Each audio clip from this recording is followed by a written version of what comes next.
The snow came without warning on a Tuesday in January of 1879, and by the time Clara Whitmore realized the sky meant to bury her alive, the drifts were already climbing past her only window. She had arrived in the Nebraska territory the previous spring, 23 years old, and carrying nothing but a trunk of worn dresses, her mother's cast-iron skillet, and a land grant signed by a government clerk who had barely looked up from his desk when she slid her paperwork across the counter.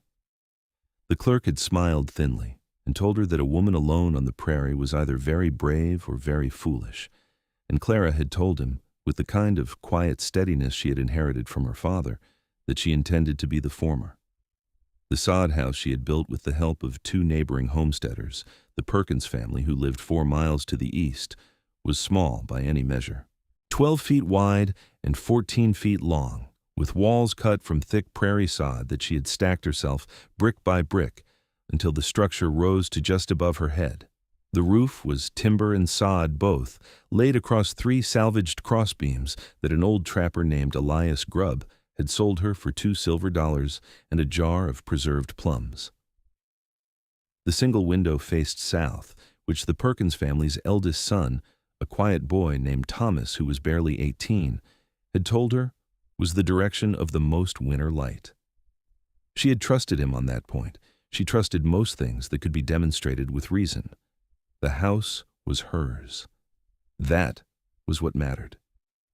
In the years before she had come west, Clara had lived in a boarding house in St. Louis where the landlady counted every candle stub and rationed firewood like it was pure gold.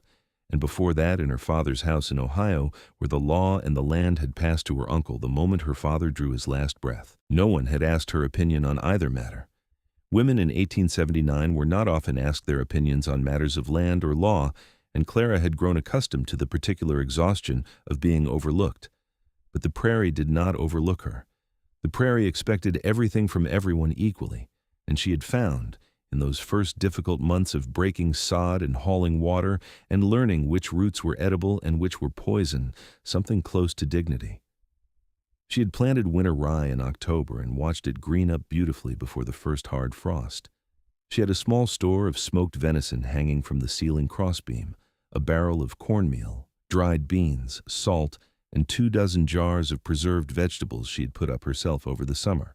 She had a small iron stove in the corner that burned buffalo chips and occasional scraps of wood, and she had 2 good wool blankets, a buffalo robe she had traded for at a trading post in Kearney, and enough lamp oil to last through February if she was careful.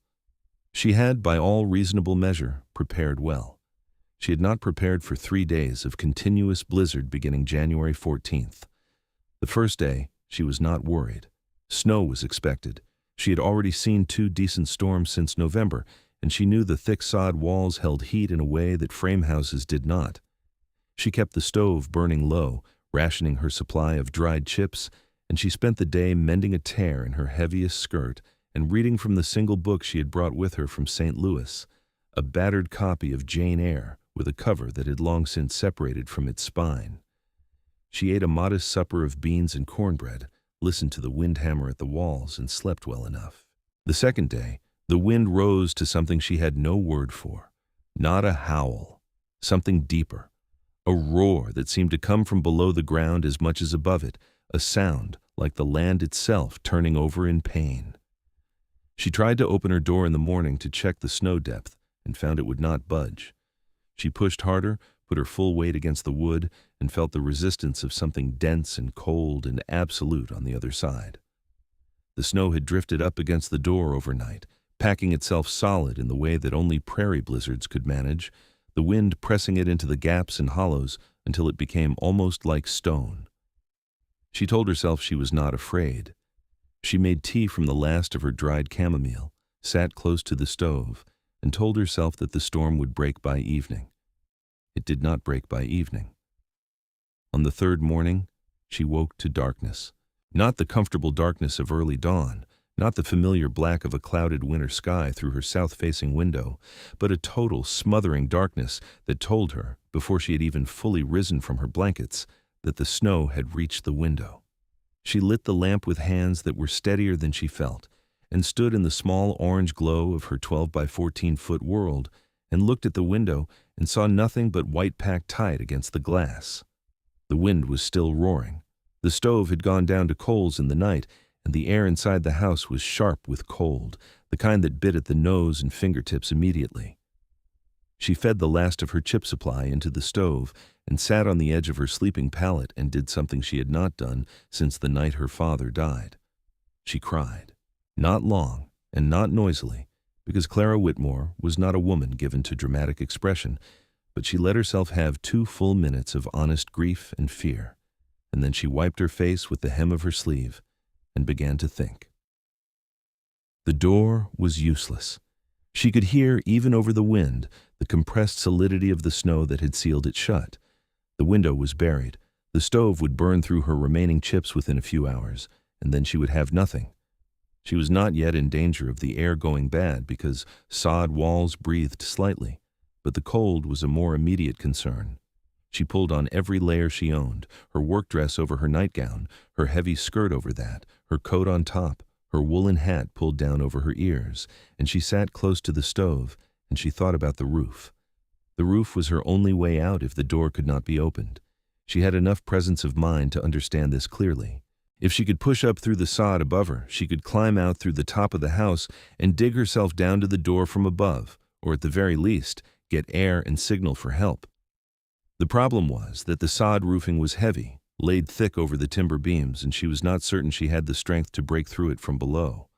The ceiling was low enough that she could reach it with her hands, and she did, pressing her palms flat against the cold, packed earth above her head and feeling the weight of it pressing back with a patience that felt almost contemptuous. She did not know that 40 miles to the north and west, in the foothills where the Platte River began to give way to rougher, more dramatic country, a man named Elijah Cross had already been watching the storm for 2 full days, with the particular unease of someone who has spent enough years in wild places to know when nature is doing something it does not usually do. Elijah Cross was not from Nebraska. He was from the mountains originally, from the high country of Colorado, where he had spent his 20s trapping beaver and elk alongside older men who had known the Rockies when the only white faces in them belonged to the French trappers who had come a generation before. He was 31 years old in January of 1879, which meant he had been born the same year that the great trapping era was already beginning its long, slow decline, and he had grown up in the trade even as it shrank around him. He was built in the way that the mountains built men who took them seriously, broad through the chest and shoulders in a way that seemed almost architectural, as though the bones beneath had been laid out by someone designing for load-bearing rather than for looks. His arms were thick with the kind of muscle earned from 10 years of hauling, climbing, chopping, and carrying, and his hands were large enough and calloused enough that he could grip a pine branch in winter without feeling the cold much. His hair was dark brown and fell past his collar, and he kept a beard trimmed only to the point where it did not interfere with practical matters. He was not a vain man. He was a practical man, which in the mountains amounted to much the same discipline as virtue does elsewhere. He had come to Nebraska in the autumn of 1878 with a loose purpose, which was not unusual for him. The trapping trade had thinned to almost nothing by then, and he had spent 2 years scouting for a railroad survey crew through Wyoming and Colorado, which had paid reasonably, but had left him with a restlessness he could not quite name. The Nebraska plains were not his natural country. He preferred elevation, tree line, rock face, the smell of pine and cold stone.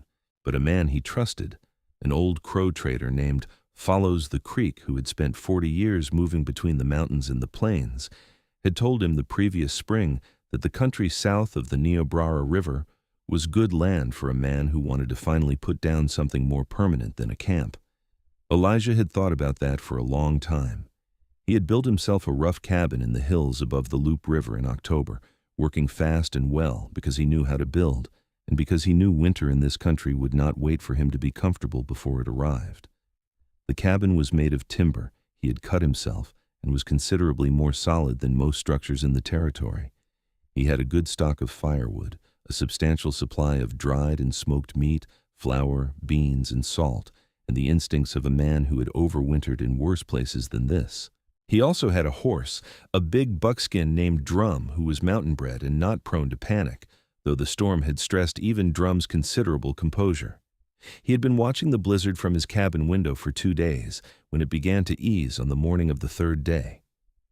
Not stop entirely, the snow was still falling in the way it did after a great storm passed, scattered and fine, the sky the color of old pewter. But the wind had dropped from its roaring to a low moan, and the visibility had opened from nothing to perhaps a 1/4 mile.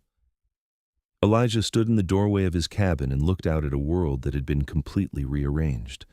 The snow was chest-deep in the open ground, and over his head in the draws and hollows. It had a pale blue color in the morning light, beautiful and lethal in equal measure. His thought moved immediately and practically to the homesteaders. He had ridden out twice in the fall to acquaint himself with the settlements within a day's travel of his cabin, not from sociability particularly, but because he understood that the prairie was a place where knowing your neighbor's locations could mean the difference between life and death for everyone concerned.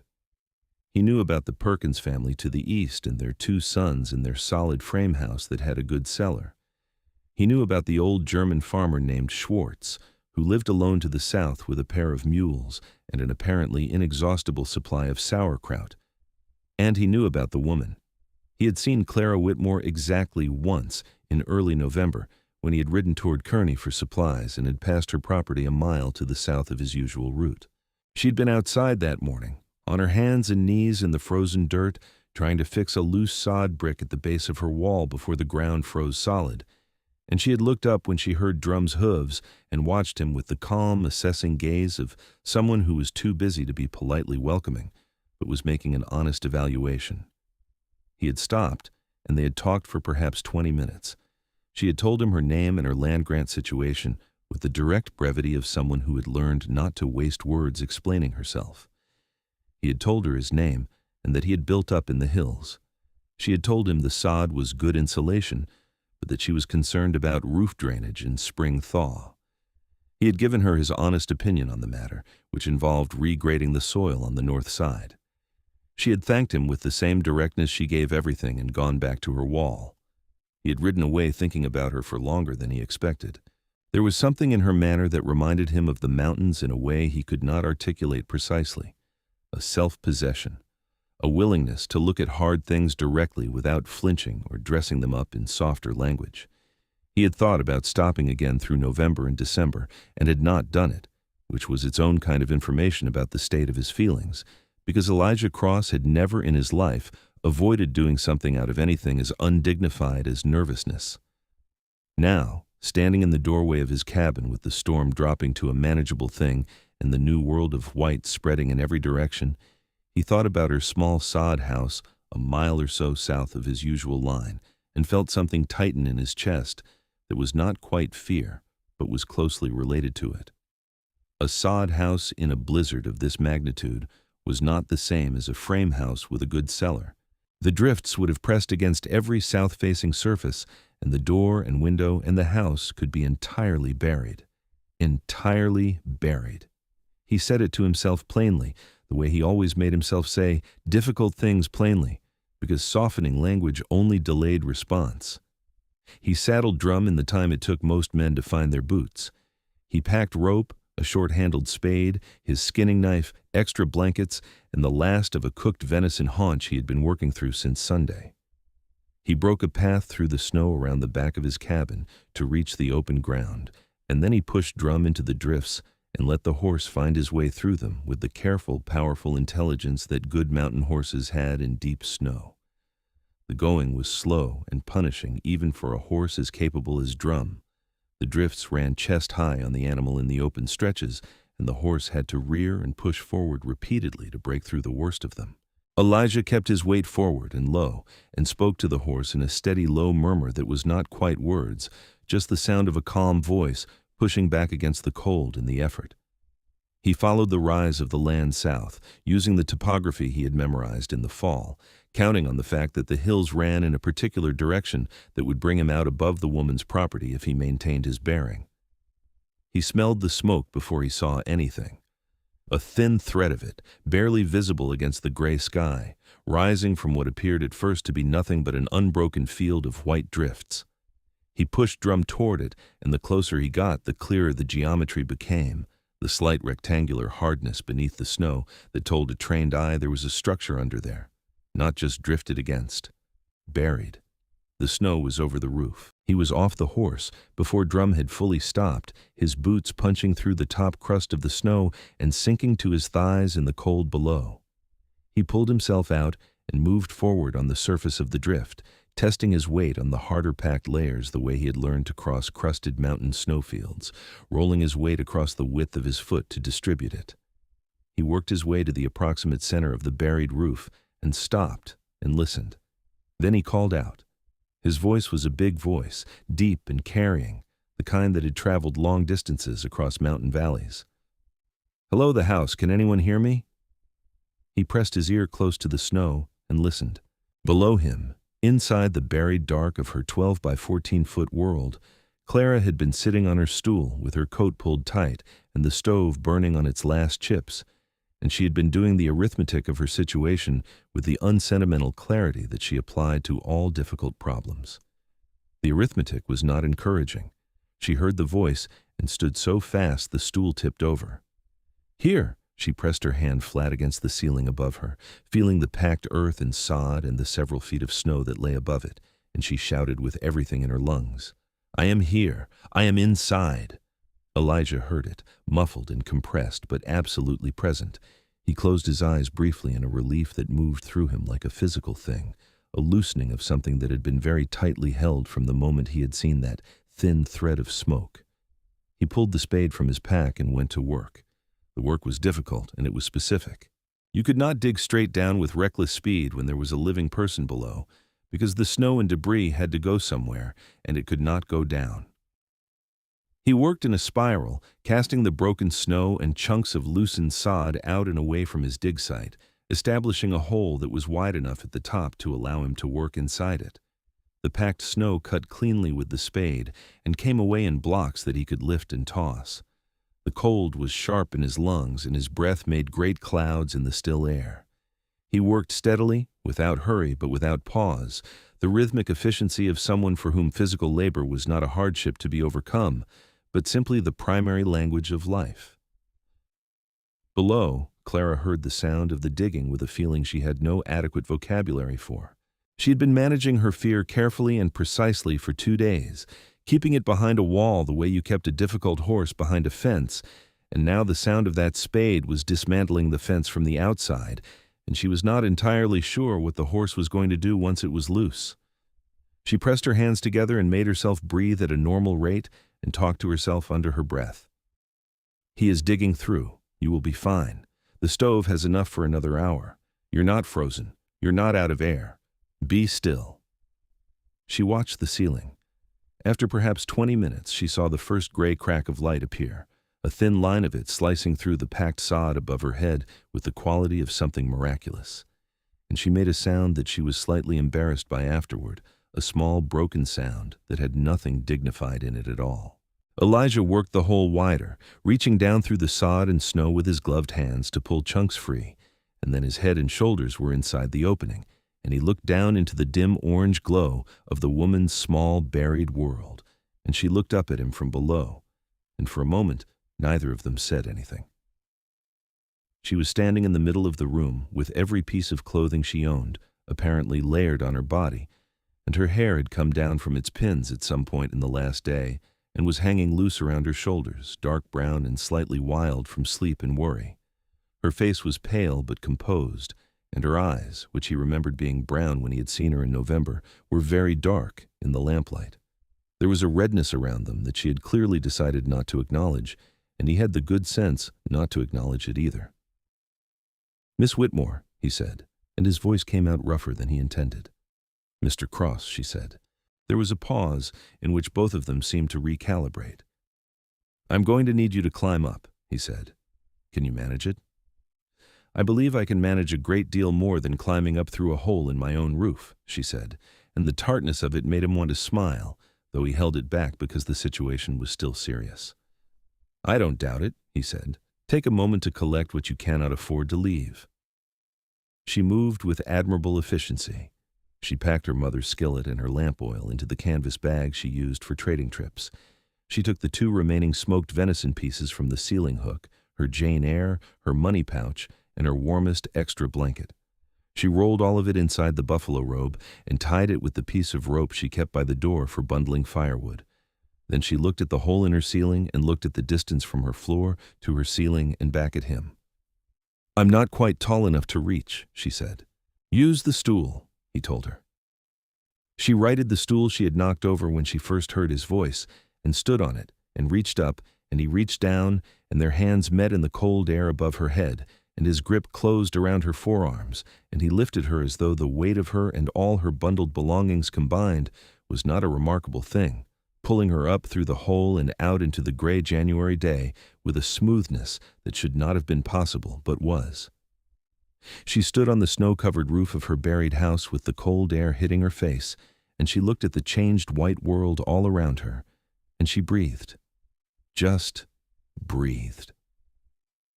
The sky above was the pale, colorless gray of an old pewter spoon, and the snow ran in every direction without a tree or fence post breaking its surface for as far as she could see, and it was the most beautiful thing she had ever looked at. Then she became aware that his hands were still on her arms, steadying her on the uneven surface, and she became aware of the fact that the man standing next to her was considerably larger than she had remembered from their November meeting, which said something about the degree to which cold and buried darkness recalibrate one's sense of proportion. He was very tall, and the shoulders under his coat were very wide, and his breath was coming in slow, even clouds that said the work of digging her out had cost him less physical effort than it would have cost most men. "Thank you," she said. The words were entirely insufficient, and she knew it. "Let's get you to the cabin," he said. "Can you ride?" "I've been riding since I was 4 years old." "Good." He tied her bundle behind Drum's saddle and helped her mount, which required his hands at her waist lifting her up because the snow around the horse was too deep for her to use a stirrup in the ordinary way. She was very aware of those hands, brief and impersonal and completely steady. And then she was in the saddle, and he was holding Drum's bridle and leading the horse back through the path he had broken coming south, his big frame moving through the drifts ahead of her with a confidence that she found herself watching more carefully than was strictly necessary. The ride to his cabin took the better part of an hour through snow that was still calf-deep on the horse in the open sections. Clara kept her buffalo robe pulled close and occupied herself with looking at the country around her, which was genuinely extraordinary in its blizzard transformation. Every familiar landmark dissolved into the smooth contours of deep snow, the hollows and gullies filled to the brim, the hillsides rounded and white as bread loaves fresh from the oven. She had lived on this land for 9 months, and she did not recognize it. She recognized the cabin, though, when they came to it through the belt of sparse cottonwoods above the river. It was solidly built, the logs squared and fitted with care, the chinking done properly, a covered porch across the south face with a good woodpile stacked under the overhang on the west side. Smoke was coming from the stone chimney in a steady, healthy column. A small outbuilding served as the barn. It looked like a place that had been put together by someone who intended to stay in it, and she felt the difference between this and her own hastily erected necessity. With a pang, she told herself was purely practical and not at all personal. He got the horse stabled, and both of them inside the cabin inside of 20 minutes, working together without needing to coordinate verbally, because the practical requirements were self-evident to both of them. He rebuilt the fire in the stone fireplace to a proper blaze, and she hung her wet outer layers near the heat and looked around the single main room of the cabin with the frank curiosity she gave everything. It was sparse, but not bare. There were shelves with genuine organization to them, dried goods in labeled jars, tools hung on the wall by type and size, a solid table with 2 chairs, a sleeping pallet on a raised wooden frame in the corner with 2 wool blankets folded precisely at one end, a pair of snowshoes hung by the door. On the table there was a rolled survey map and a compass and a stub of pencil. On the shelf nearest the fireplace there were 3 books, which surprised her somewhat. She sat in one of the chairs and held her hands toward the fire and felt the deep cold that had been residing in her bones begin, very slowly, to loosen its grip.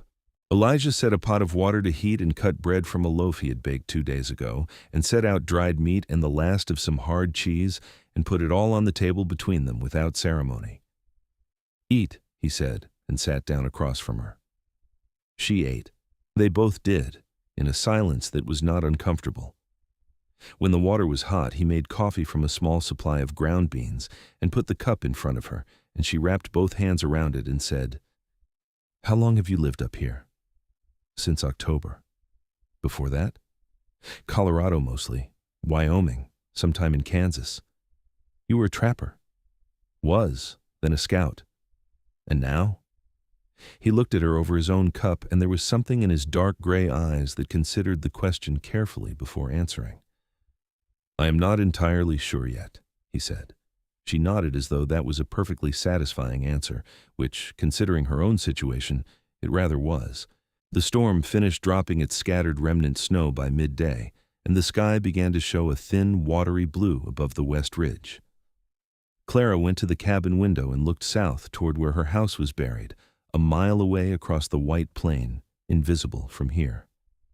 "Will it hold?" she asked. "The structure, with the weight of the snow on it." He came and stood beside her at the window, and she was again aware of the sheer physical presence of him in a way that was difficult to organize her thoughts around. He looked out at the white expanse with the evaluating squint of someone reading landscape like text. "The sod roof is strong," he said. "Heavier than most people expect. The walls should hold. But I want to go back down and shovel the snow back off the top before a thaw-refreeze cycle puts too much ice load on those beams." "I can help with that." He looked at her, not dismissively, but with the honest assessment of someone who respected capability and was taking actual measure. "I know you can," he said. "We'll go tomorrow when the light is better." She looked back out at the white prairie and felt something settle in her chest that was not entirely about the fate of her house. They spent the afternoon in a domestic proximity that felt both strange and natural. She repaired the seam of his second coat while he worked at the table with his survey map and a list of supply calculations. They talked intermittently in the way of people who are comfortable enough with silence not to feel obligated to fill it, but who find that, when they do speak, the conversation goes to places that surprise them. He told her about the winter he had spent snowed in a mountain cabin above 11,000 feet, with only a nearly dead mule for company, and how he had learned to play the harmonica out of sheer desperation. She told him about her father's illness and the way the land had passed to her uncle and the particular quiet fury that had moved her west. He listened to that story with the complete stillness of someone who is genuinely attending to what is being said, not preparing his own response while appearing to listen, and when she finished he said, without platitude or attempt at resolution, "That was unjust. I'm sorry it happened to you." The simplicity of it moved her more than any elaborate sympathy would have. That evening she cooked because she had been feeding herself competently for 9 months, and it felt strange to sit while someone else did it, and because the act of doing something practical helped her manage the strangeness of being in this man's space. She made a thick stew with the dried venison and beans and some of his root vegetables and cornmeal dumplings on top, the way her mother had done it, and the smell that filled the cabin was so intensely domestic that both of them went quiet when they first noticed it. He ate with the appreciative silence of someone who has cooked for himself for a long time. "That is better than anything I have eaten since September," he said. "Your supplies are good," she told him. "You planned well." "I have had practice." "So have I," she said, and he smiled at that, a real smile that changed his face in a way she had not seen before, opening it up from its habitual careful reserve into something warmer and more unguarded. And she looked away at her bowl because looking at that smile directly felt like looking at the sun, inadvisable beyond brief glances. They talked long after supper, later than either of them usually stayed awake, the fire burning down to a deep red glow and the cabin cooling slightly at the edges, the kind of cooling you did not mind because it only made the warmth at the center more apparent. He told her about the crow trader who had pointed him toward Nebraska, and she asked questions about the man with a genuine curiosity about the life and ways of the people who had lived in this country before the homesteaders and the railroad came through. He answered carefully and honestly, without the dismissive language that most white men used when discussing the native tribes, acknowledging that what had been done and was being done to the Sioux and Pawnee and Cheyenne in the name of settlement and manifest destiny was a moral catastrophe with consequences that would extend for generations. She looked at him across the firelight with something new in her expression. "Most men I have met out here do not speak that way," she said. "Most men out here have not spent 10 years working alongside people they were taught to consider inferior," he said. "That education has a tendency to correct certain assumptions." She nodded slowly. "My father thought the same. He was unusual for Ohio in 1860. He sounds like a man worth having." "He was," she said quietly. "He was the best man I have known." The fire popped, and the small sound of it was the only sound for a moment. "Until recently, perhaps," he said very quietly. And she looked at him, and he was looking at the fire, not at her, with an expression of careful neutrality that might have been restraint. She did not answer him for a long moment. "Perhaps," she said, equally quietly, and looked back at the fire herself. She slept on his pallet that night, he having insisted with complete matter-of-fact firmness, and arranged himself near the fireplace with his own bedroll and an additional blanket from the supply shelf.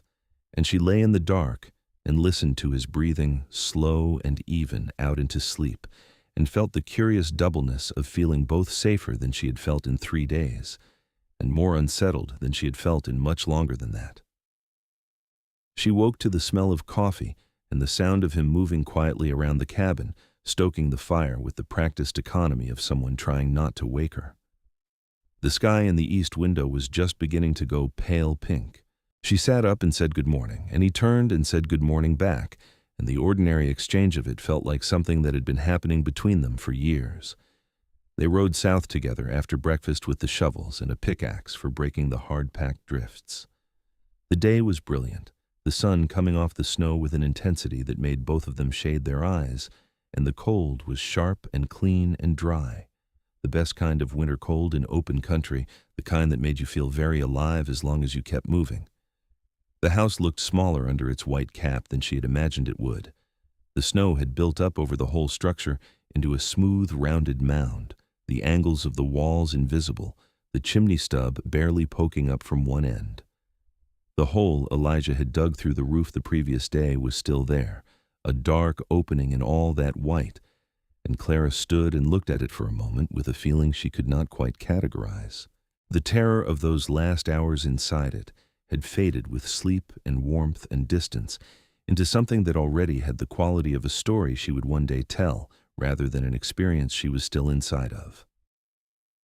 They worked for 3 hours, she starting from the eastern edge of the roof and he from the west, shoveling the snow carefully down and away from the structure, building a clear space around the perimeter of the house before moving onto the roof itself to clear the surface. It was hard physical work, and she did not pretend otherwise, her arms aching and her breath coming hard in the cold air, but she did not slow her pace, and she did not complain, and she was aware of him noticing this in the way he did not comment on it at all, which was the highest form of acknowledgement between people who took competence seriously. When the roof was cleared, he went down through her door, which they had dug out from the outside with the pickaxe, and she heard him moving inside, checking the beams, testing the walls, doing whatever it was that men who knew how to build things did when they needed to assess structural integrity. He came back out and reported with the same directness she had begun to appreciate as one of his most attractive qualities. "The north beam has a crack in it," he said. "Not structural yet, but it will be by spring thaw if it gets another load like this one. I can fix it if you have timber." "I do not have timber," she said. "I used everything I had to build." He looked at the house, and then at the tree line above the river to the north. "I have enough," he said. "I will come back with it when the ground firms up." She looked at him. "You do not have to do that." "I know I do not have to do it," he said. "That is not the reason I will do it." The reason hung between them in the cold, bright air, clear and warm as fire. She looked away at the white plain. "I owe you a great deal already," she said, though her voice was slightly unsteady. "You do not owe me anything," he said. "Do not think of it that way." She turned and looked at him directly then, which she found she could do more easily in outdoor daylight than she could in firelight, and she said, "How should I think of it?" He met her eyes, and the steadiness of his gaze was both the most serious thing and the most gentle thing she had seen from another person in longer than she could remember. "Think of it as what it is," he said. "Someone who wants to see you safe and well." She held his gaze for a long moment and felt something in her chest expand in a way that was slightly frightening and entirely welcome. "All right," she said. "I will think of it that way." They rode back to his cabin for the midday meal, and she stayed a second night because the temperature had dropped again as the afternoon progressed and the sky to the northwest had the yellowish tint that promised more weather by morning. She did not argue about staying. She was practical, and practical women did not make foolish decisions about winter weather on the northern plains to preserve a dignity that was not actually at risk. The second evening in the cabin was different from the first. The first had been the warmth of rescue, of two people finding their equilibrium after emergency. The second was something else. They were comfortable with each other now in a way that had no good explanation given that they had spent only one day in each other's company, but which neither of them wasted energy questioning. She had put his books back in their places after looking through them, a survey of Western geography, a collection of Greek myths in a battered translation, and a worn Bible with a name she did not recognize on the flyleaf.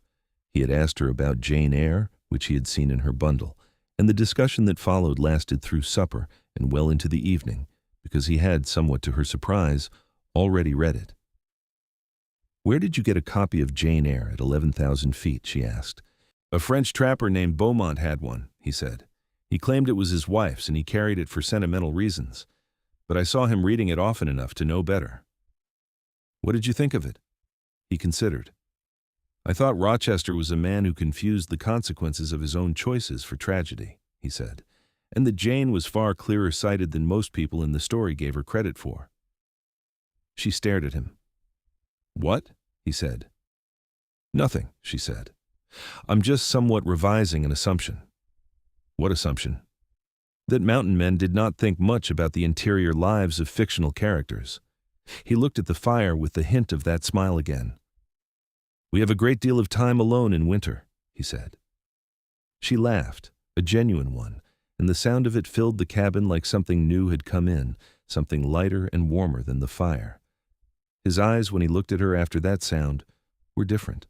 Still steady, still reserved, but with something in them she recognized and felt reflected in herself, a gravity of attention that had nothing casual in it, the look of a person holding something precious and aware of what would be lost if it were dropped. "Clara," he said, and stopped. "Elijah," she said. The fire breathed between them. "I do not know how to do this properly," he said. "I have spent a long time in places that do not require much in the way of careful conversation." "I think you have been doing it rather well," she said softly. "I mean to say—" He stopped again, cleared his throat, looked at his hands, which were clasped on the table between them, and then looked at her with the direct, unflinching honesty of a man who did not know any other way to be. "I have not given much thought to a permanent life here, but I have found myself giving a great deal of thought to the fact that you are here, that you chose this land and built a house on it, and that you are the kind of person who gets buried under 6 feet of snow and still keeps the lamp burning." She was quiet for a moment. The fire snapped. "I did cry," she admitted, "both days. Just briefly. But I did." "I would think less of you if you had not," he said. "It takes more courage to be afraid and carry on than to be unafraid in the first place." She looked at him for a long time. "I do not know what happens now," she said finally. "I have never done this either. I came out here to build something for myself that was mine. I was not looking for—" She gestured slightly, a small motion that encompassed the two of them in the firelit cabin and the prairie beyond the walls. "No," he agreed, "neither was I." "But it is there," she said. "Yes," he said. "It is very much there." They did not kiss that night. They both seemed to understand, without discussing it, that there was time, and that the things worth having were worth the patience of building properly, the way you built a cabin or broke sod for planting. You did not rush the fundamental work, but when they said good night, there was something in the exchange that had not been there the night before, a current in the air between them that stayed warm long after the fire burned down. The weather held clear and cold for 3 days after the blizzard. The snow settled and hardened into a firm crust, and the light over the prairie was crystalline and brilliant. Every morning the sky going through those long, spectacular gradations of color that belonged only to winter sunrises in open country, pink to peach to gold to a blue so pure and deep, it seemed to be made of a different substance than ordinary sky. Clara helped him with his chores during those days because staying indoors waiting for the weather to turn seemed wasteful to her constitution. She fed the horse and the 2 chickens he kept in the barn's corner stall. She split kindling with a competence that made him raise his eyebrows. And on the second clear day, she walked his trapline with him, a 1.5-mile circuit through the cottonwood scrub along the river where he had set 4 traps in the early winter for fox and marten. The trapline conversation was one of the best she had ever had. He talked about the natural world with a specificity and a depth of knowledge that went well beyond what she had encountered in any book. The behavior of animals in cold, the way the river ice spoke when it was thinking about breaking, how to read the wind by watching the way snow lifted from a ridge crest, what the particular quality of silence that preceded a storm really meant. She asked questions, and he answered them with patience and care, never simplifying, never condescending, treating her intelligence and her interest as exactly what they were. "How did you learn all of this?" she asked. "By being outside almost continuously for 15 years, he said, "and by listening to people who knew more than I did. The Crow and Shoshone men who traded near the Yellowstone country were the best teachers I ever had. They understood things about this land that I had to have explained and then watch happen over and over before I could believe them. You respected them." "Greatly.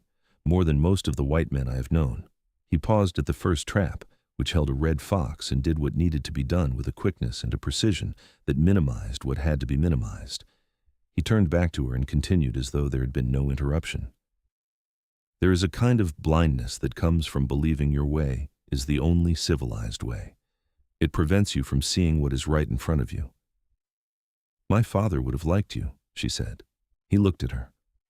"I hope he would have." On the third clear day, she said she needed to go back to her house to make sure it had everything she needed before the next storm. He said he would come with her. She started to say that was not necessary, and looked at his face and reconsidered. "All right," she said. "Come with me." They walked rather than rode because the snow had crusted solidly enough in most places to carry their weight, and Drum deserved a rest day. They went through the white winter country side by side, close enough that their arms occasionally touched in the rougher going, and they talked in the easy, unhurried way of 2 people who have discovered they like the same things about conversation. She told him about growing up in Ohio, the particular beauty of the Great Lakes country in summer, the smell of apple blossoms in lake water. He told her about the first time he had seen the Rocky Mountains as a 14-year-old boy traveling west with an uncle, how he had been sitting in the wagon looking at the horizon, and then suddenly the horizon had changed, and there they were, white-peaked and enormous, and he had not been able to speak for perhaps 10 minutes. "I understand that feeling," she said. "I had it the first time I saw the prairie in spring, the wildflowers." "The wildflowers here are extraordinary," he agreed. "I saw them in May. I thought I had misread the country." "You do not expect that kind of beauty from flatland," she said. "No, it surprises you." He looked at her when he said it, and she understood he was not talking only about wildflowers, and felt the warmth of it move through her coat and all her layers straight to her center. The house was in better condition than she had feared. The cleared roof had not taken on any additional significant snow load in the cold, dry days following the blizzard, and the interior, while cold as a cellar, was structurally sound. The cracked beam held for now. The door opened with effort. She went in and assessed her supply situation and found it grim but not catastrophic. She had enough cornmeal for 2 weeks, enough dried beans for another 10 days, but the smoked venison was almost gone. "I can bring you more meat," he said from the doorway, watching her go through her stores. "I will not take your winter supply. I have enough for 2. I always provision as though my supply estimate might be wrong by half." She turned and looked at him. He was leaning against the doorframe with his arms folded across his chest, which was a position that should have looked casual, but on him looked simply enormous. the width of those shoulders filling the frame in a way that made the small house seem somehow less precarious. "You have been thinking about provisioning for two since when?" she asked. He looked directly back at her. "A while," he said. She felt the word land with a specific warmth. "Elijah." "Yes." "I find that I want to ask you something, but I am not certain of the protocol." "There is very little protocol out here," he said. "Say it plainly." She took a breath. "Are you intending to court me?" The word hung in the cold air of the sod house between them, and his expression shifted from its careful reserve into something open and direct and very warm. "Yes," he said. "I am. I have been since November, if honesty requires a start date." "Since November," she said. "You waited 2 months. You seemed busy." "I was busy. I am still busy." She looked at him across the small space. "I find that I do not mind the courtship." "No?" "No," she said. "I find that I welcome it, though I should tell you that I am not interested in being managed or overridden, and that my land is mine, and that if anyone is going to tell me what to do with it or myself, they will need to make a considerably more compelling argument than social convention." He smiled then, not the restrained version, but the real one, and it was exactly as unreasonably affecting as it had been the first time. "I would not dare to override you," he said. "I have seen you fix a sod wall in November and keep a lamp burning under 6 feet of snow. I have enough sense to know I am not dealing with someone who requires management." She laughed. "Good," she said. "Then we understand each other." "We understand each other," he agreed.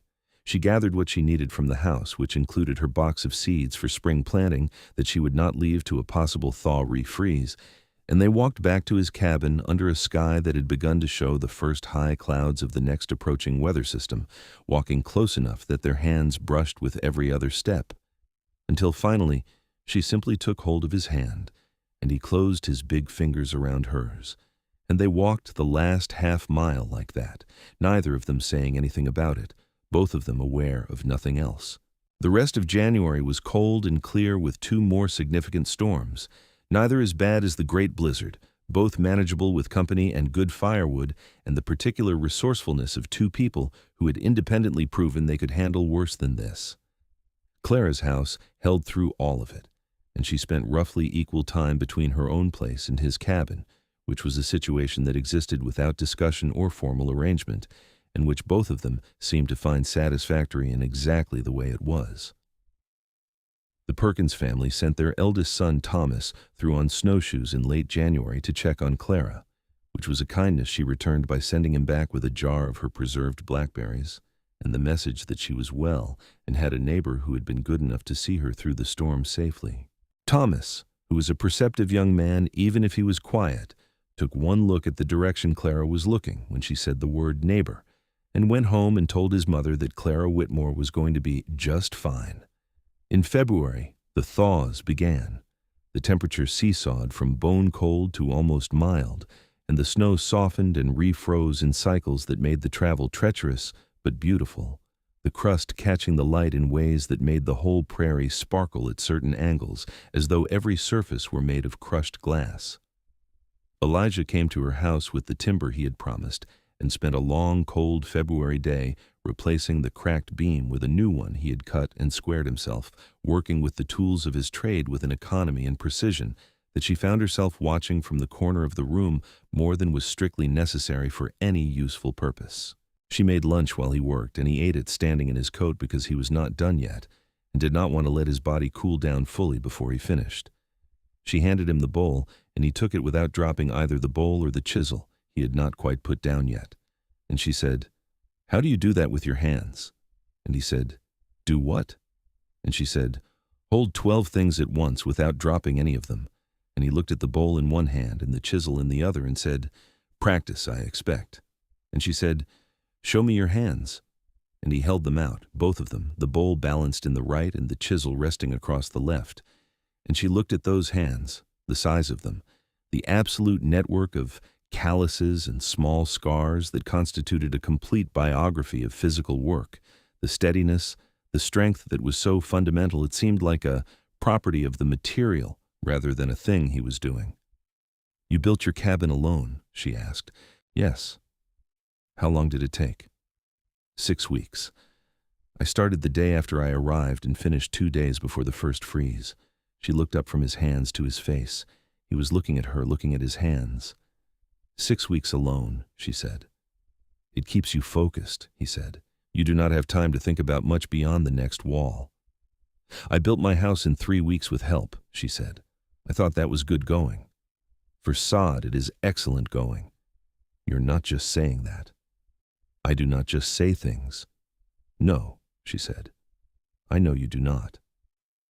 She took the chisel from his left hand and put it on the shelf behind her and looked up at him and said, "When will you finish the beam?" "Another hour. Then eat your lunch properly and I will hand you things." He looked at her for a moment with that particular expression she had learned to read as him being very carefully still about something he felt strongly. "Clara," he said. "Yes. I want you to know that I intend to ask you something important when the weather breaks and there is a preacher within traveling distance." She felt her heart move in her chest with a slow, deliberate force. "What sort of something important?" she asked, though she knew perfectly well.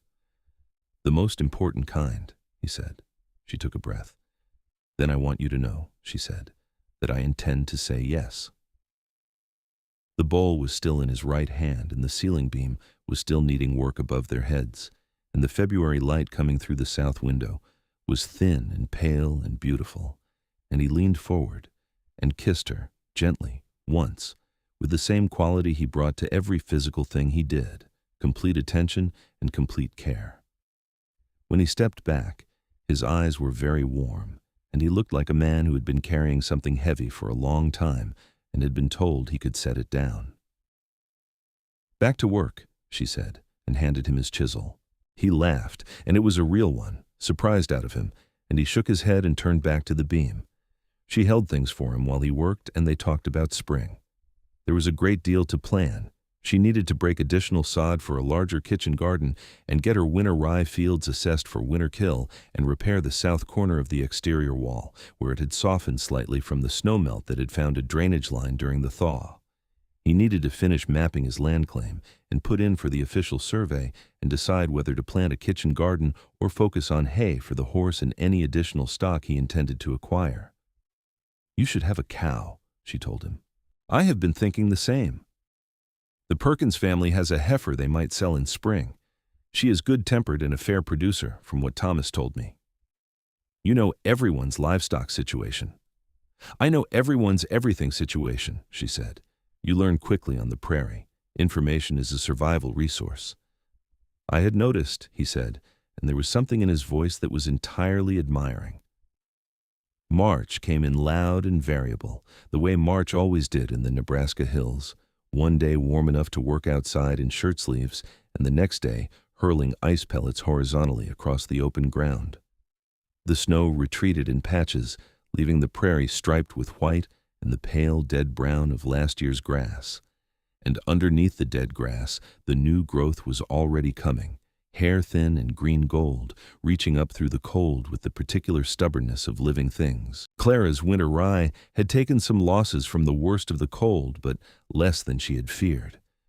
She walked her field in the first genuine thaw week of March and counted the surviving plants with the careful expertise of someone who understood that this counting was the difference between a good year and a hungry one. Elijah came with her, and she showed him how she assessed the stand density and estimated the survival rate and calculated the projected yield against her needs. "You learned all of this since last spring?" he asked. "I read a great deal before I came out here," she said. "Every agricultural guide and survey report I could find, and then I made a great many mistakes and corrected them." "What was the biggest mistake?" "I planted my beans too close together in June," she said. "Lost half of them to fungus because the air could not circulate. I also underestimated how fast the soil dried on the south slope and lost some of my squash to drought before I figured out the watering schedule." "And the biggest success?" she thought. "The sod itself," she said. "I cut the bricks better than I expected. The walls went up straight." She looked at her house from across the field with something he recognized as quiet pride. "I built that," she said. "Every brick of it." "You did," he said. She looked at him. "You built yours." "I did." Two people who built their own houses, she said. There is something in that. There's a great deal in that, he said. He took her hand in his, and they stood in the middle of her winter rye field in the March wind and looked at both their properties, her sod house in the hollow and his timber cabin on the hill above the river, and the distance between them felt suddenly like something temporary, an obstacle already in the process of being removed. He found a traveling preacher in the first week of April. The man came through on circuit twice a year, stopping at every settlement within a 2-day ride to conduct services and perform whatever civil and religious ceremonies the territory required of him. His name was Reverend Aldous Finch, and he was a narrow, energetic man in his 50s with a black horse and a manner that suggested he took both his faith and his schedule equally seriously. Elijah had ridden to the Perkins homestead on a Thursday, specifically because he knew the preacher's circuit ran through that direction, and had asked Thomas's mother, a woman of formidable organizational capability named Ruth Perkins, whether she knew Finch's current whereabouts.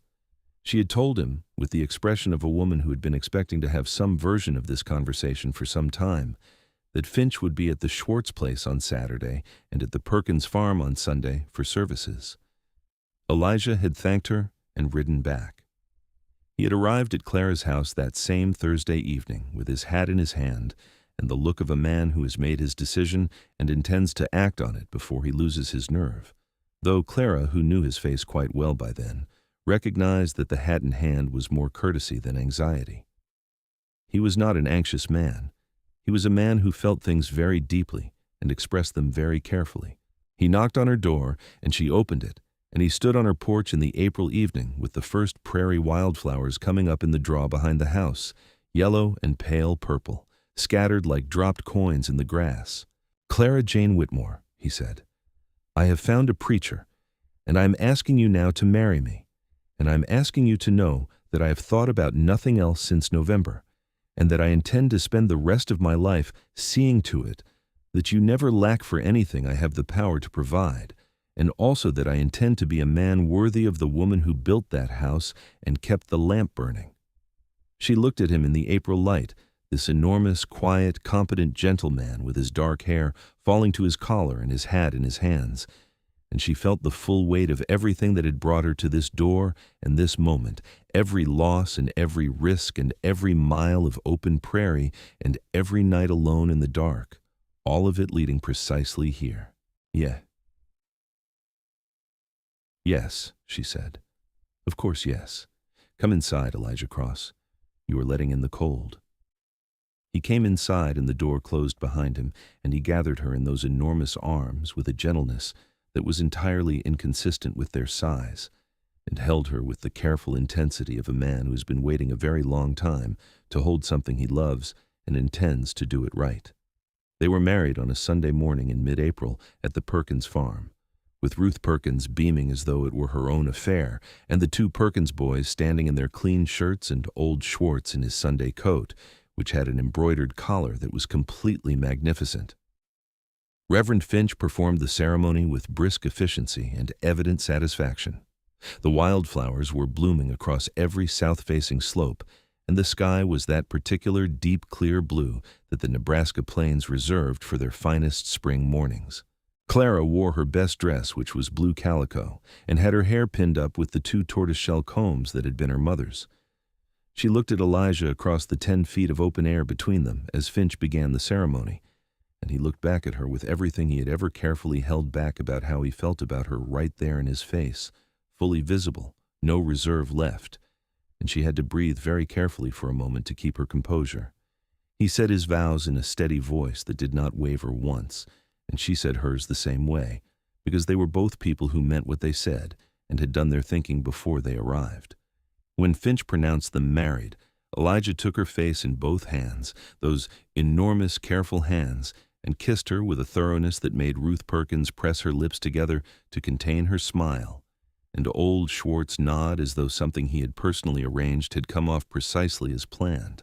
They went home that evening to his cabin, which was their cabin now, and she had brought over the rest of her things from the sod house the week before in preparation, her mother's skillet hanging on his wall, her seeds in his pantry, Jane Eyre on his shelf between the Greek myths and the survey geography. The sod house they would keep for storage and for extra shelter if they ever needed it. She would not give up her land claim. He understood this completely.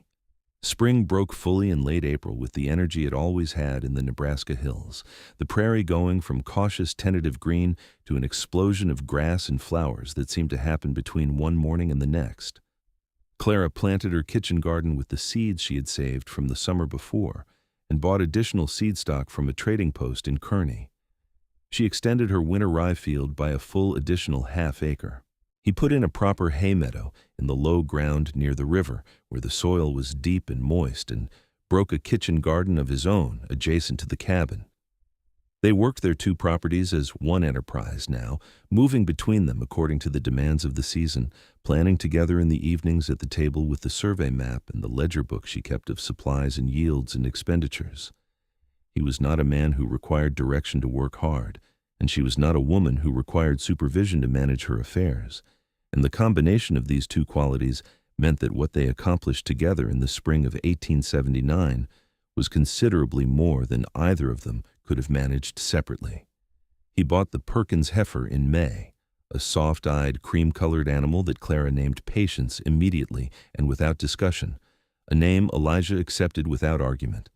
She turned out to be an excellent producer and a calm, pleasant addition to the barn. He also acquired 2 laying hens to supplement his original pair and a young mule named Gray that he could put to the plow on the heavier ground. Summer came on golden and vast, the way Nebraska summers did when they were good, the grass going high and the wildflowers running riot, and the sky doing things with light and cloud that she wrote about in her letters to a friend back in Ohio, describing them in the kind of language that made her friend write back and say the prairie sounded like something she had invented. The work was hard. It was always hard, but it was theirs, and the hardness of it felt different when it belonged to you entirely. In July, they rode together to Kearney for supplies, a day each way on horseback with the wagon, and she saw the town with the eyes of someone who had spent a winter on the plains and come through it, and was coming in for the summer resupply with a husband and a full larder and a green rye field growing at home. The town was rough and busy and occasionally unpleasant in the way of Western towns in 1879, the saloon trade loud and the dust permanent, and the social arrangements considerably more complicated than they were back east. But there was also a mercantile with bolts of good cloth and a hardware store with the cast-iron stove parts she had been needing, and a small post office where she collected 3 letters and sent 2. And the whole thing had the particular pleasure of civilization, when you have not had access to it for a while. Elijah walked beside her through the town with the calm, proprietorial ease of a man entirely comfortable in his own body and entirely alert to his surroundings, which was a combination she had noticed was both practically useful and personally reassuring. When 2 men outside the saloon made a remark that she heard and did not look at, he put his hand at the small of her back and moved her forward without a word, and with a look back at the men that apparently communicated everything that needed communicating, because she did not hear any further remarks. "You do not have to do that," she said when they were past. "I know," he said. "I wanted to." She did not argue with him about it because she had decided early in their marriage that there was a difference between protection and control, and that he had always shown himself to be firmly on the correct side of that line. He did not tell her what to do. He stood beside her when the world was unpleasant, and he moved first when there was something to move first on, and he asked her opinion on every decision that affected their shared life. And in her experience of the world in 1879, that was a great deal more than most women had. They had their first real disagreement in August about whether to put up a larger outbuilding before winter or wait for the following spring. She thought before winter. He thought the following spring on the grounds that the current structures were adequate and the labor expenditure would be better directed toward winter provisioning. They argued about it for 2 evenings with the directness and occasional heat of people who were well matched in intelligence and stubbornness, both. And on the 3rd day, she made a list of specific reasons, and he made a list of his own, and they sat down and compared them and concluded, in a process that was more collaborative than either of them had expected, that a small addition to the existing barn could be accomplished in 3 weeks in September without sacrificing the winter provisions work. "This is how we are going to do this," she said afterward. "Lists." Lists, he agreed, and the way he said it, with that particular warmth that he reserved for things that were specifically about her, told her he found this method more than just practically satisfactory. The second year brought changes and growth that she could feel in the physical structure of their life, as clearly as she could see it in the flourishing of the kitchen garden and the good harvest of the rye and the calm steadiness of Patience the heifer, producing her regular quantity of rich milk. They built the barn addition in September of 1879. They spent the winter of 1879 to 1880 in a comparative comfort that felt almost luxurious compared to the previous year, both knowing now what to prepare for and having prepared for it with precision. In the spring of 1880, she told him she was pregnant. She told him on a morning in April when the cottonwoods along the river were just beginning to leaf out, their tiny new leaves catching the early light in that particular way that made them look like they were lit from inside. She had been sure for 3 weeks and had wanted to be absolutely certain before she said it, because she was a woman who disliked saying things she was not sure of. She said it matter-of-factly, sitting at the breakfast table with her coffee, looking at him across the map of their planting plan. He put down his coffee cup. He looked at her for a long moment with an expression she had never seen on his face before, a complex composition of things that she watched him work through in real time, astonishment and a fierce protective warmth and something very close to wonder. Then he got up from his chair and came around the table and took her face in his hands the way he had at their wedding and said, "Clara," and stopped, and she could feel the emotion in his hands. "I know," she said softly. "Are you?" "I am very well," she said. "Slightly sick in the mornings, otherwise well." He pressed his forehead to hers and breathed, a long, slow breath, and she felt the magnitude of what he was feeling and the quality of it, the way it moved through his whole body. "I will build the room before summer," he said. "The addition I have been planning on the east side." "You have been planning an addition?" "Since February," he said. "I had a sense." She laughed. "You had a sense in February?" "You had been sleeping later than usual, and you stopped drinking your second cup of coffee," he said. "I noticed." She shook her head. "You notice everything." "Only everything that matters," he said. He built the room. It went up in May and June with a speed and quality that reflected both his considerable skill and the urgency of a man whose purpose was newly and powerfully clarified. She worked alongside him as long as she could manage, holding boards and passing tools and handing up nails from the supply box. And when her condition made climbing and lifting inadvisable, she sat on the porch with the mending and watched him work, and found that the sight of him, large and capable and completely absorbed in building something for them, for their family, was one of the finest things she had ever had the occasion to look at. Their son was born in November of 1880, delivered with the assistance of Ruth Perkins, who had a great deal of practical experience in these matters and the calm authority of someone who had attended 12 births and did not believe in panic as a productive response to any of them. He was a good-sized baby with dark hair and a pair of lungs that announced his arrival to the full occupancy of the Perkins household, where Clara had gone for the last week of her pregnancy, because Ruth had insisted, and both Elijah and Clara had agreed that practical wisdom should prevail over the desire to be at home. Elijah was there. He had ridden through the cold November night when Ruth's husband had come for him, pushing Drum at a pace that the horse managed with characteristic competence, and he had arrived to find Clara already deep in her labor, handled it with the same quality she gave everything, directly and without waste, and he had sat beside her through all of it, holding her hand with both of his, and Clara had been grateful for those hands in a way she had no words for then, and found words for only much later.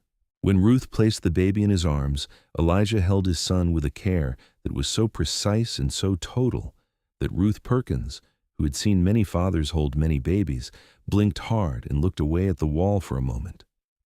"He is perfect," Elijah said, in a voice that was not entirely steady. "He is extremely loud," Clara said from the bed, exhausted and shining. "He has opinions," Elijah said. "He comes by it honestly." She looked at her husband holding their son in the November lamplight and felt the full weight and warmth of a life she had built from nothing, from a land grant signed by a bored clerk and a trunk of worn dresses and a cast-iron skillet, and the stubborn refusal to accept that the world owed her less than it owed anyone else. They named him James Thomas Cross James for Elijah's father, and Thomas for the Perkins boy who had helped her build her house in the spring of 1878, who blushed tremendously when told about the middle name. The winter of 1880 to 1881 was the warmest in several years, which felt like a personal kindness from the prairie to two people with a new baby and a farm to maintain. James Thomas Cross turned out to be an observant, sturdy infant who slept reasonably well and ate with an enthusiasm that suggested he had inherited his father's physical orientation to the world. Clara fed him and watched him grow and manage the household with the same systematic competence she brought to everything. And Elijah got up in the night when the baby cried with a consistency and willingness that impressed Ruth Perkins greatly when Clara mentioned it, and that she mentioned to no one because she understood without being told that this was not how most men conducted themselves, and she did not want to embarrass him. Spring of 1881 came on warm and early. The wildflowers were extraordinary that year, running across every hill and hollow in curtains of yellow and purple and the deep clear red of the prairie rose. And Clara walked out into them one morning in May with James on her hip, 9 months old now and very interested in grabbing things. And she stood in the middle of the color and the smell and the warm spring wind and felt something she recognized as happiness so complete and uncomplicated that it was almost difficult to hold. Elijah came up behind her and put his arms around both of them, his chin on top of her head, and James immediately grabbed a fistful of his father's sleeve with the proprietary confidence of a baby who knows he is held by someone substantial. "What are you thinking about?" he asked. "That first spring," she said. "When I arrived, I stood in a field not unlike this one and tried to decide whether I had made a terrible mistake." "What did you decide?" "I had not decided yet when I found the sod." He laughed softly against her hair. "And now?" She looked out at the wildflower field, at the grass moving in the warm wind, at the two structures visible from here, her sod house in its hollow where the spring rye was coming up green, and the timber cabin on the hill above the river with its smoke rising straight and white against the blue sky. "Now I know that coming here was the best decision of my life," she said, "second only to being home when a mountain man with a spade came to dig me out of my own roof." He made a sound against her hair that was almost a laugh and almost something more serious. "You would have found a way out," he said. "You always do." "Perhaps," she said, "but I'm glad I did not have to." He tightened his arms around her and she leaned back into him, into the solid, steady warmth of him, and James grabbed a fistful of both of them in his small, strong hands, as though wanting to establish a claim on this moment and everyone in it. The second child came 2 years later, in the autumn of 1883, a girl this time with her father's gray eyes and her mother's expression of measuring assessment that she wore from her first week of life. They named her Margaret Ruth. Ruth, for the woman who had been their most constant neighbor and truest friend through every difficulty and celebration of those years. Margaret Ruth Cross turned out to be a determined and vocal person from early infancy, and James, who was 3 years old and had been king of the household in the unchallenged way of firstborn children, required some adjustment to this new arrangement, which he managed with eventual grace and a big brother protectiveness toward his sister that began approximately 3 weeks after her arrival and never entirely stopped. The farm had grown considerably by 1883. Elijah had broken additional ground to the north of the cabin where the drainage was good and the soil was deep, and they now ran a proper operation with winter rye and summer wheat and a kitchen garden large enough to supply not only themselves but a regular trade of preserved goods at the Kearney market. He had added 3 more cattle to patience and built a proper barn with a good hayloft and a small workshop attached where he maintained the tools and did the repair work that a working farm constantly generated. Clara's sod house had been reinforced and extended in 1882 and now served as a proper storage building and a comfortable guest house when Ruth Perkins came to stay during the difficult weeks of her own illnesses, which had begun to come more frequently as she aged. Thomas Perkins had married a young woman from a family that arrived in 1881, a dark-eyed girl named Anna, who had grown up in Illinois and adapted to the prairie with a speed and cheerfulness that impressed everyone who knew her. Clara and Anna became the close friends that Clara had not had since leaving St. Louis. the kind of friendship between women who recognize in each other a fundamental quality of seeing things clearly and not pretending otherwise. The year 1884 brought difficulty of a different kind from weather.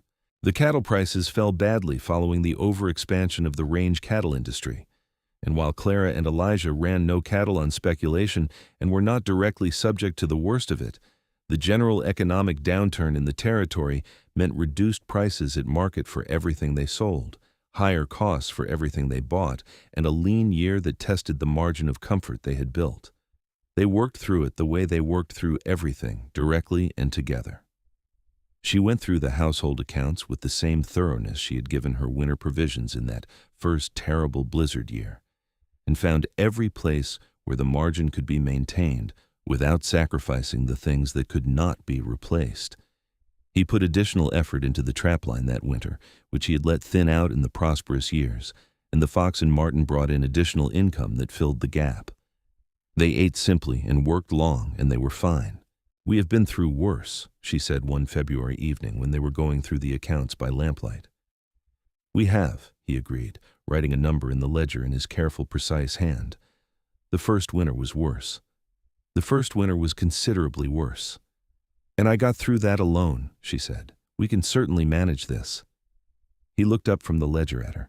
She was bent over the account book with her pencil, her hair loose now in the evenings in the way she had let it be since their first year of marriage, one brown wave falling across her cheek. She was 28 years old, and she had been in Nebraska for 6 years, and both had left marks on her that he thought made her more herself rather than less, a quality in her face and her bearing that spoke of someone who had been tested and had not been reduced. "What?" she said, feeling his attention. "Nothing," he said. "I'm just looking at you." She looked back at him with the particular expression that was the most intimate thing he knew, the one that she reserved for moments between them that were too full to be expressed in words, and she said, "Put that in the ledger later." He smiled and looked back down at his figures. The lean year passed, and the next was better, and the one after that better still. The farm in 1886 was a thriving, properly established operation that drew the respectful attention of both the other homesteaders in the area and the occasional visiting agricultural surveyor, who noted it in their reports as an example of successful small-scale, mixed farming on the Nebraska plains. Clara had begun writing a regular column for the Kearney County agricultural newspaper because the editor, a man she had met at the annual market in 1882, had suggested it after reading a letter she had sent in response to an incorrect article about winter rye cultivation, and had found her corrections both accurate and considerably better written than his original piece. The column ran under her own name, Clara Cross, and covered practical agricultural matters with the same directness and depth she brought to everything else. She received letters from other homesteaders, women especially, who wrote to tell her that her advice had saved their kitchen garden or helped them think through a soil problem or, in several cases, convinced them not to give up and go back east. She answered every letter. Elijah read her column every month with the expression of a man who is proud of something he had no part in making and knows it. "You are very good at this," he told her once. "I know things," she said simply. "It seems wasteful not to share them." "You always knew things," he said, "even before you came out here. What you had was the intelligence to learn the right things for the right place." She looked at him. "You always say exactly the right thing." "Not always. More than anyone else I have ever known," she said. James Cross started at the county school in Kearney in 1887, which meant a change in the rhythm of the household and a longer ride on school days, and Clara used the additional quiet hours in the morning while the baby Margaret Ruth napped to extend her writing and her reading and the maintenance of the correspondence that had grown out of the newspaper column. She had a circle of connection now, farmers and homesteaders and the women who made those enterprises possible, spread across 3 counties that constituted a genuine community of practice and mutual support, and she had built it entirely through the medium of honest, direct communication about things that mattered. She was 32 years old, and she had built more in 9 years on the Nebraska plains than most people build in a lifetime. Margaret Ruth, now 4, was a presence in the household that it was impossible to characterize briefly. She was everywhere, immediately, with an intensity of engagement that exhausted everyone around her and charmed most of them in spite of themselves. She had attached herself to her father with a ferocity that he met with a patient, steady affection that Clara watched with a fullness of feeling that never reduced itself to something expressible in ordinary language. He was magnificent with both children, not in the demonstrative way of men who wanted to be seen being good fathers, but in the steady, daily, unspectacular way of someone for whom the care of these small people was simply part of the fabric of his life, as fundamental and non-negotiable as checking the barn in winter or keeping the woodpile stocked. James, at 7, was developing the quiet observational intelligence of his father, combined with his mother's directness and her facility with words. He had already learned to read at a level significantly beyond his age, and had opinions about everything that he expressed with a clarity that sometimes stopped adults mid-sentence. He had inherited Elijah's size potential, already among the largest children in his school grade, and his father's easy physical capability, and the combination of large body and precise mind that he was growing into was already showing the outlines of the man he would become. In the spring of 1888, Elijah took James on a 2-day camping trip into the hill country above the river for the first time, just the two of them, father and son with horses and a small pack. And he showed the boy the things his own teachers had shown him: how to read terrain and weather, how to build a proper fire in wet conditions, how to move through wild country without disturbing more than you had to, how to read the behavior of animals as a text about the state of the land around them. He told him the names of things in the Crow language for several of the plants and animals they encountered, names that Follows the Creek had given him years ago, and he told James where those names came from and why they mattered, and what had been done and was being done to the people who had given them. James came home from that trip changed in the indefinable way that children are changed by significant experiences, not dramatically but at the root, as if something had been established there that would grow for the rest of his life. He sat at supper the evening they returned and said to his mother, "Father says that this land belonged to other people before us, and that what happened to them was wrong." Clara looked at Elijah across the table. "Your father is right," she said. "It was wrong. And remembering that it was wrong is the least we can do." "What else can we do?" James asked. "We can treat people fairly," she said. "Every person we meet. We can refuse to participate in injustice when we see it, even when it costs us something. We can teach you to do the same." James thought about this with the focused seriousness of a 7-year-old, encountering a principle he intends to keep. "All right," he said. "I will do that." Margaret Ruth looked up from her plate and said, "Me too," with the authority of someone 4 years old who intended to be included in whatever the important thing was. "You too," her father agreed, and the way he looked at his daughter and his son in that moment was the same way he looked at the morning sky and the good seasons, as though the thing in front of him was so good that it was almost too much. The summer of 1888 was long and hot and golden, and one of the best they had known. The wheat came in magnificent, and the kitchen garden was a riot of abundance, and Patience the heifer, now 9 years old and well past her most productive years, but an irreplaceable member of the household by virtue of temperament and history, still gave her modest daily measure with the same placid goodwill she had always brought to the enterprise. They would not sell her. That was understood between all members of the family without any discussion being necessary. In August of that year they had a gathering, which was a thing they had not done deliberately before, but which happened more or less organically when the Perkins family and the Schwartz family and Thomas and Anna and 3 families from farther east all ended up on the Cross property on the same Saturday afternoon, in connection with a community fence repair that had started as a practical matter and turned into something else over the course of the day. Ruth Perkins, older and slower now but still formidable, sat in a chair on the porch with Margaret Ruth beside her, and watched the proceedings with the proprietary satisfaction of a woman who had watched 2 people she was fond of build something worth watching. There was food, because Clara had been feeding people in large quantities since the first spring, and had long since developed both the skill and the philosophy that good food shared was one of the fundamental acts of civilization. There were pies from the summer fruit she had put up, cornbread and beans, cold chicken, preserved vegetables in half a dozen varieties, and a cake that Anna Perkins had brought that was the finest cake produced in Kearney County that season and possibly several seasons previous. Elijah moved through the gathering with the ease of a man who had learned to be with people, even though his natural orientation was toward solitude, because the life he had built here required community and he valued it accordingly. He talked with the men about the fence and the cattle prices and the summer rainfall and the prospects for fall wheat, and he talked with the older children about horses with the specific expertise and enthusiasm he always brought to that topic. And he carried Margaret Ruth on his hip for most of the afternoon, because she demanded it, and because, as Clara had long noted, he was entirely incapable of denying Margaret Ruth any reasonable request, a weakness that Clara had concluded she was not going to address because it was too charming to change. Late in the afternoon, when most of the children were running in the field behind the house and the adults were sitting in the cooling evening air with their coffee, Ruth Perkins looked at Clara and said, "You are happy." It was not a question. "I am," Clara said. "I remember the first time I saw your house," Ruth said. "That first autumn. I thought, this woman is going to have a very hard time of it." "I did," Clara said. "But here you are. But here I am."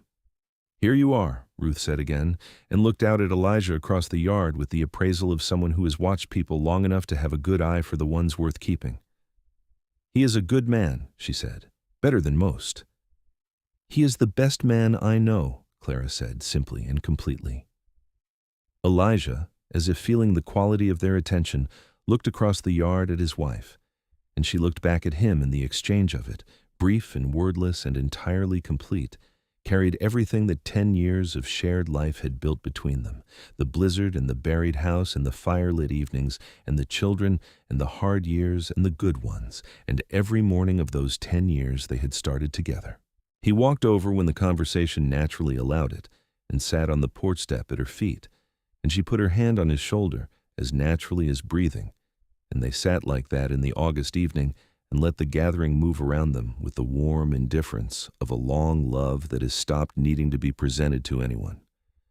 James, in the field with the other children, hit a ball made of wound leather a distance that made all the other children stop and stare, and then looked immediately toward his parents to see if they had noticed, and Clara watched his face when she raised her hand in confirmation, and Elijah called out something approving, the way a child's face catches the sun of parental attention. She tucked that look away in the place where she kept the things she intended to keep forever. The years following were full in the way of good years on working land, each one bringing its particular character of weather and harvest and difficulty and grace. The farm continued to grow and improve. James went to school and came home with books and questions and opinions, and the beginning of the height he would eventually achieve, which was going to match and perhaps exceed his father's. Margaret Ruth, who was not going to be outdone by anyone including her brother, learned to read 2 years ahead of schedule and applied the same focused intensity to every subject she encountered, including the ones her teacher had not anticipated she would have opinions about. Elijah added a proper workshop to the barn in 1889 and took on occasional work repairing equipment and building furniture for neighboring farms, because his skills with wood and tool were well known and the need was constant, and it brought in a winter income that supplemented the farming operation during the slower months. He was good at it in the way he was good at everything that required patience and precision, and the kind of pride in the finished thing that had nothing to do with other people's opinions. Clara's newspaper column had grown into something considerably larger than its original agricultural advice format. She had begun writing about the larger questions of homestead life, the economics of it, the particular situation of women who ran farms either alone or in partnership, the educational needs of the rural communities and the inadequate provision for them, the question of the native peoples of the plains and the ongoing injustice of the reservation system, with a directness that drew some criticism and considerable correspondence from readers across the territory. She wrote what she thought, and she thought carefully, and the combination had earned her something she had not particularly sought and found she valued, which was a voice that carried. Elijah read everything she wrote, every column and every letter, with the same attention he gave the landscape outside their window, looking for what it was telling him about the person who had produced it. She would find the newspapers folded open to her column on his side of the table, sometimes in the mornings, which was how she knew he had been reading the previous night after she slept. and once she found a note he had written in the margin of a column about women's land rights. Just 2 words in his careful handwriting. She was right. She framed the note and hung it in the small office space she had built into the East Addition in 1888. In October of 1890, Ruth Perkins died quietly in her own bed with her husband and sons around her, and the territory lost one of the people who had made it genuinely habitable. Clara and Elijah were there, and Clara sat with Thomas afterward for a long time in the kitchen of the house his mother had filled with 30 years of accumulated warmth, and they talked about Ruth in the way you talk about people who have made a particular mark on your life that does not diminish with time. "She told me once," Clara said, "that she had known the first time she saw you and Elijah in the same space that something was going to happen." Thomas looked at her. "She told you that?" "The year after we married. She was not a woman who kept things to herself unnecessarily." Thomas smiled. "No," he said, "she was not." He looked at the kitchen, the shelves and the stove, and the window Ruth had looked out of for 30 years. "She was very fond of you both." "We were very fond of her," Clara said. "We always will be." She was buried in the church cemetery in Kearney on a day of clear, cold October blue that was the kind of day Ruth would have approved of, practical and direct and without excessive sentiment. Elijah stood at the graveside with his hat in his hand, and his jaw set in the way of someone managing a grief they intend to manage properly. And Clara stood beside him and did not say anything but was entirely there, and they rode home in the October evening through country that was gold and amber and already feeling the winter coming in from the north. The decade closed, and the new one opened, and the Cross Farm moved into the 90s, with the kind of established solidity that represented the successful outcome of everything that had begun with a woman in a buried sod house and a man with a spade. James finished his schooling in Kearney in 1892 and came home to the farm with intentions of improving the wheat operation using the new cultivation methods he had studied, and Elijah stepped aside from the direction of that work with a completeness that respected his son's knowledge and his son's right to apply it, which said everything about the quality of the man. Margaret Ruth, at 12 in 1895, had already decided she was going to be a teacher, and had the kind of certainty about this that tended to produce its desired outcome in people with her particular combination of intelligence and will. Clara looked at her daughter and saw a great deal of herself, and was glad of it, and was also glad of the ways in which Margaret Ruth was entirely her own person, full of a brightness and an openness that she had not had to fight for in the way her mother had, because her mother had done some of that fighting for her. Clara was 40 in 1896. She did not feel diminished by this. She felt the opposite, the particular confidence of someone who has lived long enough to know what they are and to have built something that demonstrates it. She sat at her kitchen table on her 40th birthday in April, with the spring light coming through the east window, and she thought about the woman she had been at 23, stepping off a wagon in the Nebraska territory with a land grant and a skillet and the stubborn intention to make something from nothing. And she felt a warmth toward that young woman that was very close to love. Elijah gave her a gift that morning that she did not expect. He had had the photograph taken 3 years earlier at the One Photographic Studio in Kearney, on a day they had both been in town, and he had suggested it with a casualness she now understood had been carefully managed.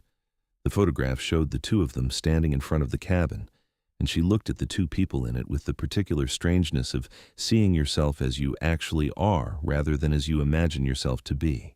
Elijah was as large in the photograph as he was in life, broad-shouldered and steady, his hair still dark with only the first gray beginning at the temples, his expression that particular quality of settled warmth that was his resting state now, the reserve that had been there in their first winter, burned away gradually over years of a life that gave him nothing to guard against. And herself, standing beside him with her hand in his, her face turned slightly toward him, and her expression. In the moment, before she had known the lens was watching, entirely unguarded, entirely open, lit from within by something so obvious and particular that she felt slightly embarrassed and entirely glad at once. He wrote on the back, in his careful hand, January 1879 to always, which was not grammatically a complete sentence and was the most complete thing anyone had ever said to her. She put the photograph on the shelf above the fireplace, between the Greek myths and the survey geography, and stood back and looked at it in its place. 40 years old, Elijah said from behind her, and the best person I know. You are somewhat biased, she said. Greatly biased, he agreed, but no less correct.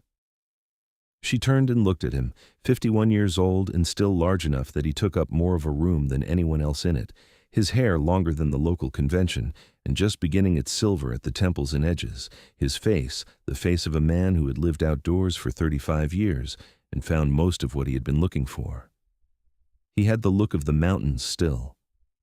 She had thought so the first day she saw him, and she thought so still, the self-possession of someone who had taken the measure of hard things and was not afraid of them. Come here, she said, and he did. And she put her arms around him in the April morning with the spring light making everything look like an oil painting, and the sounds of the farm coming in through the open window, the chickens and the horse, and James's voice in the field giving instructions to the hired hand they had brought on to help with the spring plowing. And she held on to him and thought that everything she had built and been and loved was present and accounted for, and fully her own. What are you thinking? He said into her hair. That the clerk who signed my land grant thought I was either brave or foolish, she said. Which were you? Both, she said, in exactly the right proportions. He held her tighter, and she felt the laugh in him before she heard it, that deep, quiet one that lived in his chest and came out rarely, and was, she had decided long ago, one of the finest sounds she knew. Outside, James was singing something to himself as he worked, the words unclear through the window, but the tune carrying, and somewhere near the barn, Margaret Ruth's voice rose in an argument with the two new barn cats about something they had done that she found objectionable. And Patience the heifer, elderly and sovereign and entirely unbothered by everything, moved through the yard with the serene confidence of an animal who knows she is too well established to be argued with. The sky above the Nebraska hills was that particular blue that Clara had learned in 17 years of looking at it, was the specific blue of this country, and no other, deep and clear and enormous, the kind of sky that made everything under it feel both very small and very significant at once. The wildflowers were starting in the south draw, the first yellow ones, early risers, pushing up through the April ground, with the same stubbornness they had shown every April for the entire time she had been here, insisting on beauty without being asked. She had come to this land alone, in a dress that needed mending, carrying a skillet and a book with a broken spine, and the land had buried her under its snow and then sent her this man with a spade and the willingness to dig. And she had built from all of that something so solid and so full and so entirely hers that standing in the middle of it on a spring morning felt like standing at the center of the world, which, she had decided a long time ago, was precisely where she was.